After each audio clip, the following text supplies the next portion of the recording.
I am so excited to introduce you to this next guest. Her name is Lizy Hoeffer. She is a dear friend of mine, so talented, amazing boss woman in all of the things finance, real estate, mortgage. She is the founder of a financial app called SmartSense. She's also the chief experience and brand officer at Cross Country Mortgage. And I'm so happy to have her on because she is a huge part of my story and my life. And I think that she's going to provide so much value in ways you have no idea. So welcome to the show, Lizy.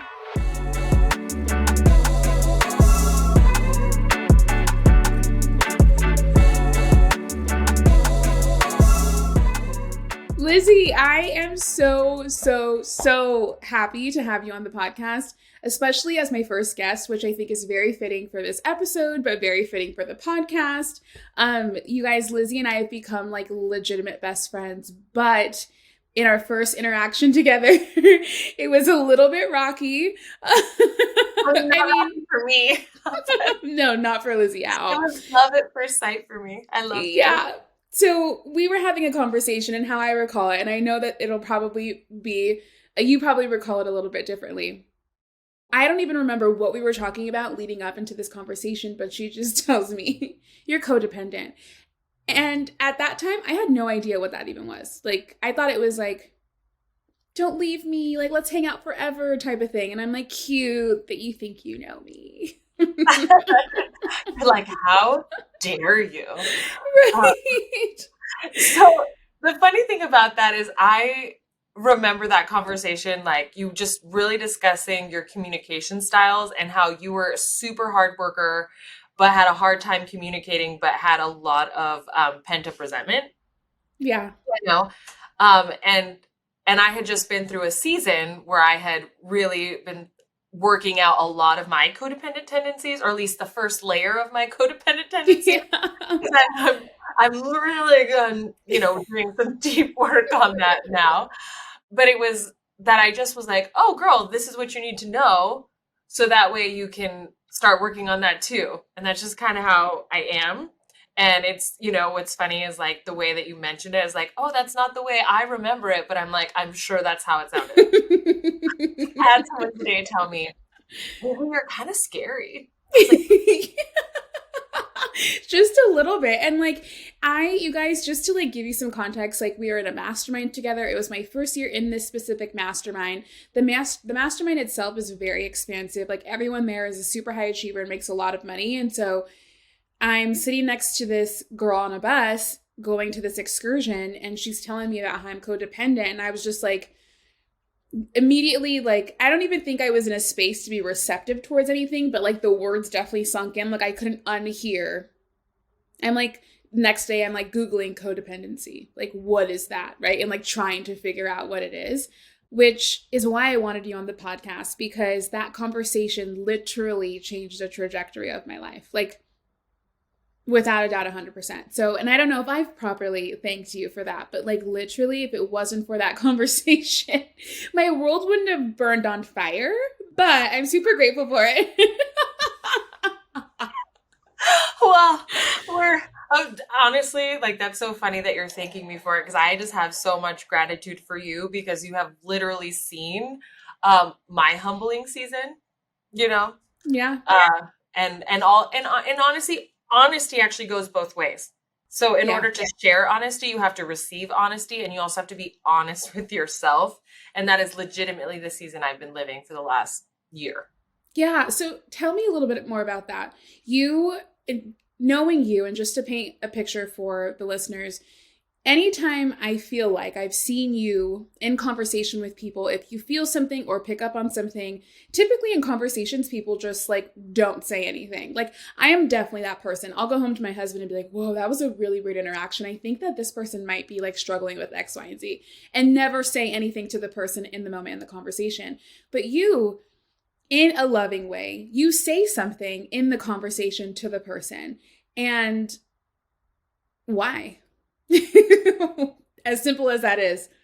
Okay, so there is actually a really complex answer to this question, but the answer is simple. So I grew up in a very abusive situation as a child, and every adult that could have done something, didn't, and knew about it and talked about it. And I learned about everyone's situations through gossip around the adults that I was exposed to. It's like I would always hear my mom or her friends or my aunts, my uncles, my cousins, everyone always talked about everyone else. And I just thought how simple things could have been if you just talked to them. And also how much better my life would have been, truthfully, if somebody had actually given a shit and done something about it versus talked about it. And I just, from an early age, said, you know what? I'm going to be the kind of person that always makes a difference. So I'm going to be the kind of person that lives in integrity. I'm not going to say something about you unless I've told you. And it's not, and I'm not really that big of a gossip either. Like I definitely have my conversations where I'm sharing opinions, but I would never say something about you that I haven't told you because I want the best for you. And that's just kind of how I live my life. And some people really love and appreciate that about me, and other people want to get the hell away from me, which is, and in all fairness, both of those outcomes are fine for me. Yeah. And so when you say that you want the best for somebody or you love them, I feel like people will typically think like, oh, like a good friend or, somebody that you've known for a while or have like I don't know, like a colleague of some sort. What about like the conversations kind of in passing for the people that you don't necessarily know that well? No, it literally just, it's not a qualification for me. It's just like, hey, if I notice this, I'm going to tell you. And Yeah. if you're willing to receive it, because you notice how I always ask for permission, I don't just give it to you. Yeah, it's like Like it's I'm usually pretty like, positive. can I I just said say something? Can I tell you something? But like, no. That's not how I do it either. I'm like, hey, are you open to feedback on that? Is literally the permission I ask. I don't go, hey, can I tell you something I hate, or like, no offense, I hate both of those things. It's like, hey, yeah, I heard something. Are you open to feedback on it?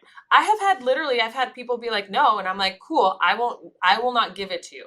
Or if I can tell that the person really can't handle it, I also won't give it to them. You've seen me yeah, not give my opinions, but if I feel genuinely like the person is open, receptive, and they've invited the conversation in, I will generally say, hey, I've got an opinion I'd like to give you, only if you're open to it. yeah, And then I will tell them the truth. And what I think is hard for people about my approach, honestly, is that it's short and to the point. And so yeah, I forget to, and mainly because I really hate when people don't cut to the chase myself in communication, yeah. but I don't preface it well. Like there should be like a sandwich of like love and fluff and then more love and fluff. I'm just like, hey, Yeah. this is what it is.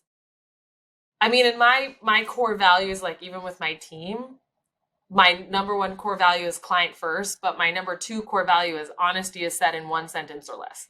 Mm, that's very true. And in reference to like the kind sandwich, the best place to ever get advice from Lizy, I feel like, in the mastermind, there's this gal Tracy who's a great friend of ours. She's an Enneagram expert, and it's just like the 1-2 punch, I call it. Lizy will chime in, give it to you straight in between the eyes, and you're just like, you can't unhear it because it is just true. And then Tracy comes and like cleans it up really nicely, explains it with love, and helps you like really understand what that is. So for me, I didn't know, like I mentioned, what codependency was, right? I literally had no idea. And Tracy was like, well, you overcompensate.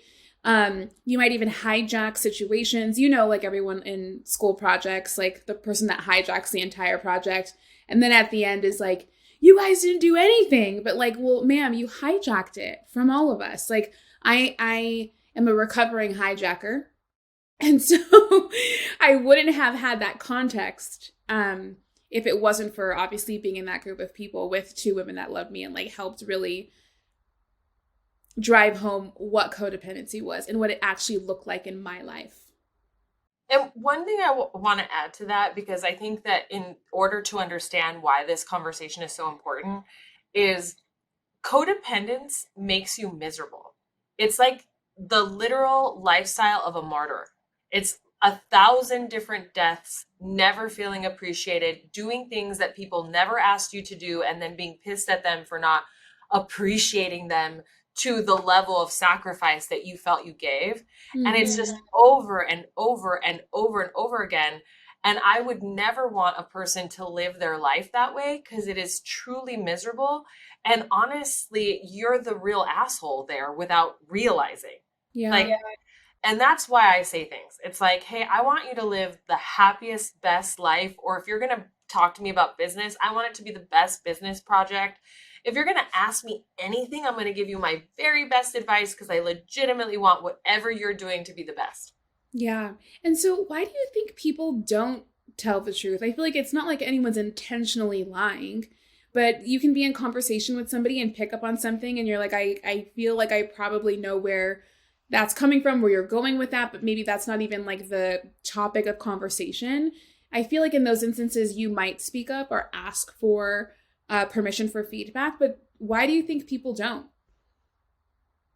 I think that most people want to be liked, and most people don't want to ruffle feathers, and most people go with the flow. And I think that the most original, creative change makers in the world, they're the ones that aren't afraid to make the world better all the time. And we Mm-hmm. don't always understand them. You know what I mean? Like, I think my favorite quote, and I know everyone hates him right now, is show me a genius that isn't crazy. And like, Yeah. that's from Kanye West, But I just think that people are so afraid of being canceled, disliked, wrong, or, they're afraid of hurting other people, that they just don't understand that when you give someone honest feedback in love, right? So it's not just like, no offense, I don't like those pants. It's like, it's, hey, you might be suffering from codependence. Like, it's really a form of love. Like, that's my way of loving you better. Yeah. And I'm not afraid if people don't like me if my intentions are good. Yeah. Oh, that's so good.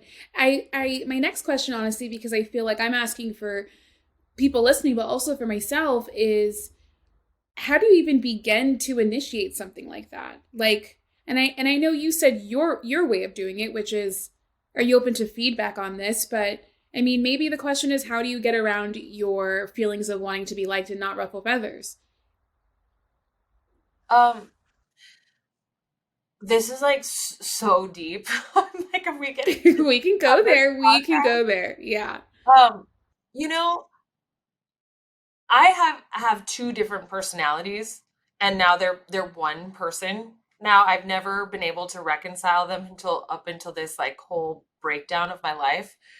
But business Lizzie is always the type of person that has never been afraid to be to hold people to their best.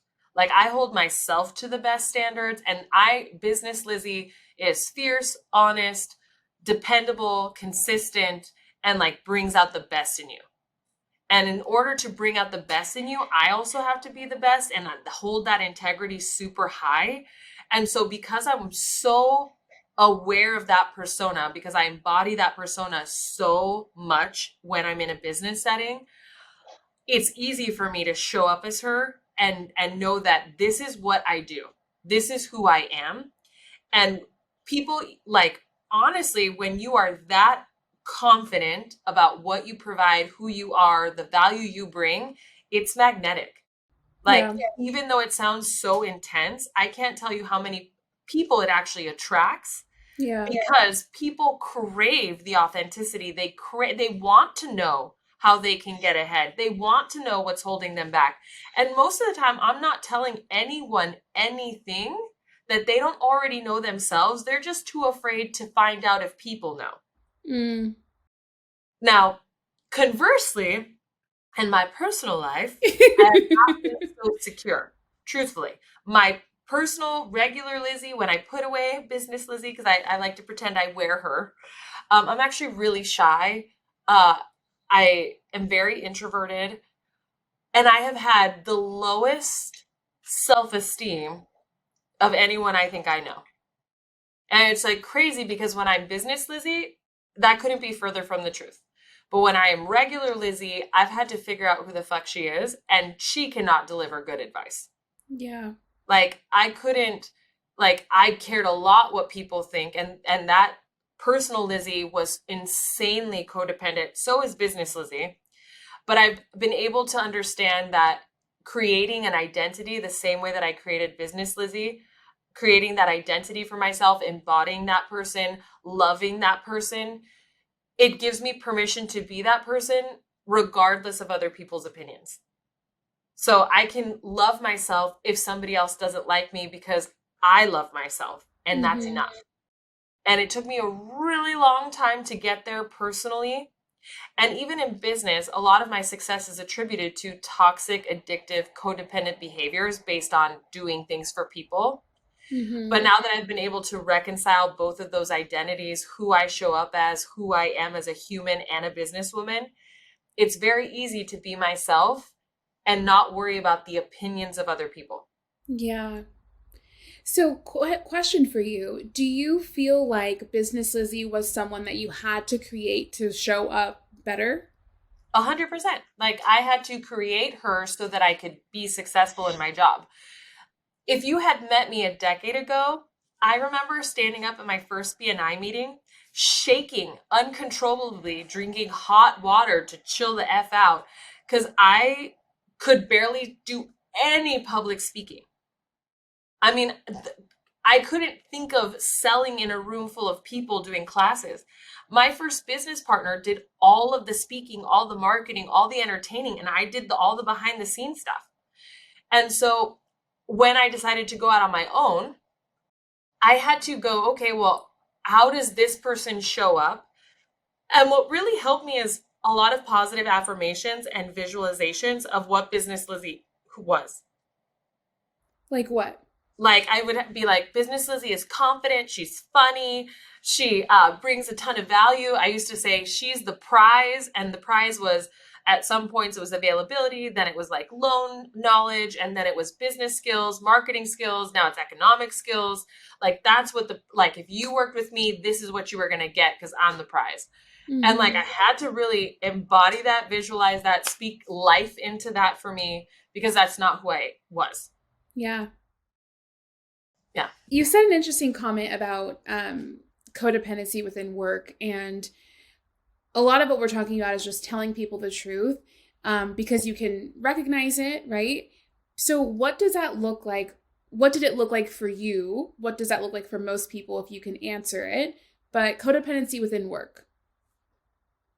So this is going to be a little bit of a confusing idea, and hopefully you can understand this. And if not, you just ask more clarifying questions. Okay. Yeah. So at work is where we show our competency. Okay. So it's, if you have a high level of competency, so I know that I can get shit done, and I have from an early age. I've got, like, I'm the person that used to hijack the project because, Yeah. and not because I needed credit or because I needed their praise. It's because I wanted it to be good. Mm-hmm. I'm like, and I trust myself the most. Yeah. So sorry if you ever had a project with me. That I hijacked. Yeah, that I hijacked. I don't know where that inflated sense of self came from, but it's always been there. So I just was that kind of person. So that's called self-confidence, right? That's how you show up in your skill set. And at work, right, we get measured based on how well we perform, especially when you're in sales. So the higher sales, the better you are. The more units, the better you are. The more awards, the better you are. And if you are a person that doesn't have a strong sense of personal identity, we attach our worth to accolades, to achievements, to units, to sales. Yep. And unfortunately, so it is like being addicted to any kind of substance. You actually Yeah. get a dopamine and serotonin release every single time you get a hit, you know. It's very addictive, and I became the type of person that just felt like I was only lovable when I was doing things for other people. And so they would call me at like midnight, and I would be like, okay, let me take that loan application on the roof of my house. Like, I mean, it was, every vacation was I never had a vacation, a bathroom break, I mean, a lunch break. I mean, I would sacrifice it all to just get the little bit of like, oh, attaboys from every single place I could get it. And unfortunately, when your worth is validated on doing, it's just a short-term thing. I mean, like it was like a love tank with a no bottom. You know, Yeah. I could never hold anything for long enough. And so you have to reconcile, like, you might be a really confident, competent person, but you might have no self-esteem. And so self-esteem is your real identity. It's who you feel and how you feel, right? So who I am, right? And how I feel about who I am. And when you can get to a place where you know who that is and you love that person and you can talk about that person without any trepidation, you know, like most people can't receive a compliment. And if you're like, oh, you're beautiful, they're like, no, I'm not. Or you're smart. It's like, oh, you're too kind. It's like, yeah, thank you. Like that's a Yeah. really hard thing unless you know yourself. And so I think that very highly successful people have dealt with a high level of codependence or dysfunction in their work. And I'm going to say something a little bit sad, but I think that most top producers, especially in mortgage and real estate, I think they're more scared than they are motivated. Like, Hmm. I think that my entire career has been based on fear and based on not being loved, liked, being poor. I mean, it was always motivated by something negative. And even though you can achieve so much stuff in that kind of space, it's never like the rewards are never equal to the cost. Yeah. And so now I'm in a different space where I'm no longer a top producer. I'm no longer like the number one female loan officer. I'm no longer a wife. I mean, I've literally been stripped of every single title other than I'm still currently a boss. I'm still a loan officer and I'm still a mom. You know, mom's Yeah. my favorite, by the way. But like, I mean, I've really had to break down and realize without all of that, who am I and why am I still valuable to people? Like, why do Mm. people still love me? And so it's just been a really great place to start my work business, like that foundation, because now I'm led with curiosity and I'm led with inspiration. And Right. when you're curious and you are like, I think I'm in a season of literally getting fired every other day or like being told negative feedback from like, you know, from the time that I took off work to deal with my breakdown. But I can handle it because I know that it was about my breakdown and not about me as a person. Mm. Like Yeah. Lizy the person is awesome. I went through a life crisis. Yeah. You closed a loop for me. I always wondered why, like, I felt like my codependency was different because there's no drugs or addiction involved. And typically, a lot of codependent relationships are usually because of something. If it's like a eating disorder or literally drugs, alcohol, any of those things. And that wasn't the case for me. But when you talk about dopamine hits and like that being like a literal a drug, basically, it's like a drug. Like I'm like, oh, that's why they're the same. It is like, I mean, I still have layers to go. I still feel like I I still feel like there's like this wall up, and then on the other side there's a lot of what I don't know, but like day by day I'm figuring out the things on the other side of the wall to like truly understand codependency, right? But everything you said resonates so much because I feel that. I don't And feel like, yeah.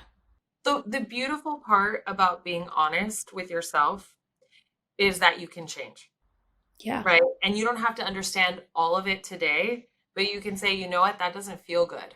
Mhm. Why doesn't that feel good? And like whenever I get super triggered, I have to sit there with that thought because I'm just as honest. I try to be just as honest with myself though as I am Yeah. with other people. So like when you can sit there and be like, you know what, that felt bad, or I'm upset, or that hurt my feelings, or I'm jealous, and just be like, okay, I'm honoring jealousy right now. I'm honoring resentment right now. What is that really telling me? Like, what am I really unhappy about? Like, what did I do that makes me not proud right now?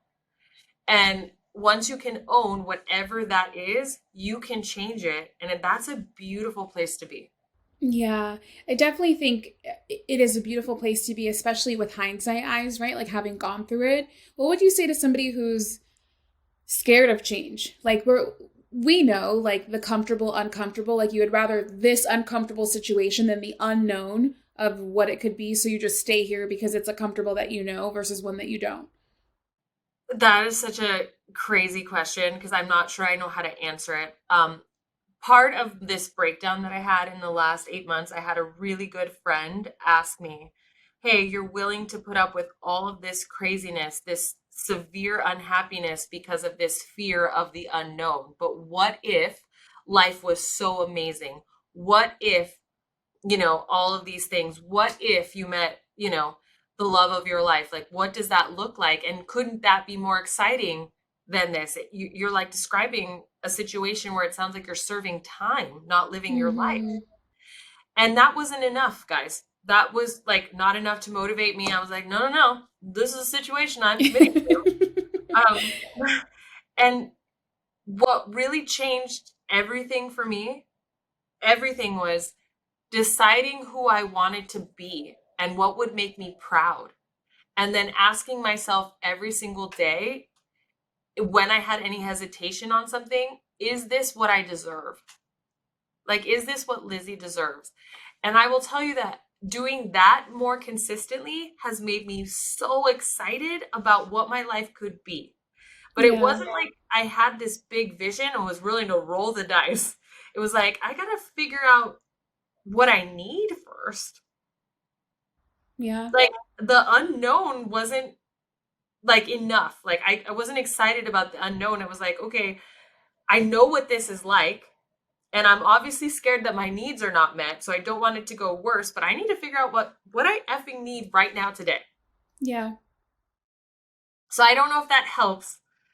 But I do think that a lot of really great things happen when you can learn to be whole yourself. And the only way to be whole yourself is to actually see yourself. So one of the best things I learned in therapy was to do an identity statement. And this is actually, I used to call it a value statement when it was business. So I kind of did something similar in business, but I never did it for myself. Was to figure out who you want to be, ask 6 people in your life, and make them like 3 women, 3 men, and from various stages of knowing you. The only requirement is that you have to really care and respect their opinion of you. So if Mm. you don't respect and care about their opinion, you're not going to ask them the question, but you're going to ask them, one, how they would describe you. And if you couldn't bring any valuable, like you would name your talents, your valuables, your deliverables, right, to the table, how would you still be valuable to them in their life?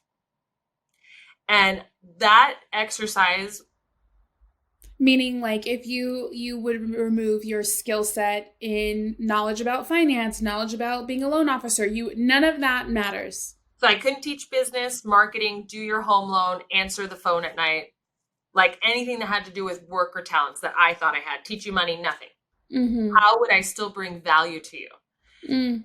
And the thing is, when you're codependent, addicted to work, feel that you're only loved for the things that you do. This is I a feel very, triggered right now. oh my God, this is the first, I literally took me 24 hours to get the balls to send the text message that the therapist sent me. I didn't even have to type it. Yeah. And once I did it, I was terrified to get the feedback. And I will tell you that some of the ways in which people describe me hurt to the core of my soul. Like somebody said, you'll do anything to be successful. And I was like, fuck, that hurt. And they probably thought that you would receive that as a compliment. Oh, I'm sure it was meant as a Yeah. compliment. They weren't trying to Yeah. hurt my feelings. Right. But it hurt so badly. Like, oh my God. Why And did then it hurt though? Why did that hurt? because I had made so many insane sacrifices to be successful that were way beyond what I should have, and I Mm-hmm. wasn't really proud of it. Like, I mean, guys, we were closing 100+ loans during COVID, and I didn't get to see my children. Was that worth it? Mm-hmm. No, no. And so, yeah, and that's what I meant by like when you can have all these accolades, and if your motivation is stress and fear and scarcity, no, the the sacrifices will never be measure to the reward. Yeah. It just wasn't there. Oh God, it's so painful. I'm sorry, I don't mean to laugh. No, but like I think that that's like it's part of the truth. It's part of why we're doing this. Yeah. You Yeah. know, Yeah, it's so true. I am just so grateful for you and how honest you show up, because I do think that if there's anything that anybody can get from our conversation today and just how you live out as a person, it's that like honesty in a loving way can really change the trajectory of someone's life. Because I do think that even though there are some things that you might feel in your gut, you don't know what you don't know. And if you're the catalyst for that change and that growth, like that's just such an amazing position to have in someone's like larger part of the story, you know? And so I'm grateful for you. I'm so grateful that you were on today. Like, if anyone can experience the magic that is you, like, I'm just so happy that it could be on one of my platforms. Well, let's hope that this is your best first podcast, right? So I just have to say how proud I am of you. Like, seeing this evolution of this woman has just been one of the greatest gifts of my life. Like, I already knew I loved you from day one. Like, you're the kind of person I just love, like ambitious, super smart, fierce, has great style. So I knew I loved you, but then like watching you evolve into this powerhouse woman, and just the way that you show up and the way that you have inspired people, and the fact that you named this freaking podcast Butterfly Season, because you have transcended, not even just transformed, into this like, I mean, I think you will change the world seriously with your message. And so I just want to honor you because I just love the hell out of you. And I'm glad that I had the balls to tell you about your codependency. Oh, thank you. And I received that. How can people find you? How can people support you? What are you excited about right now to tell people, like, all the things? Let's plug you. Oh, let's plug me. Okay, so Lizy Hoeffer. I'm Lizy with 1Z on Instagram. And if you Google me, you'll find my awesome YouTube channel. I'd love for you guys to join me there. I talk lots of things: money, finance, mortgage, real estate, all things to help you guys make more money. And then sometime in 2023, I will have an app called SmartSense, which will do the same thing, but in a digital format. So I'm really pumped about it. Hope you guys will subscribe and, follow me on my journey. Yes, and that will all be in the show notes. Thank you so much, Lizy. I love you.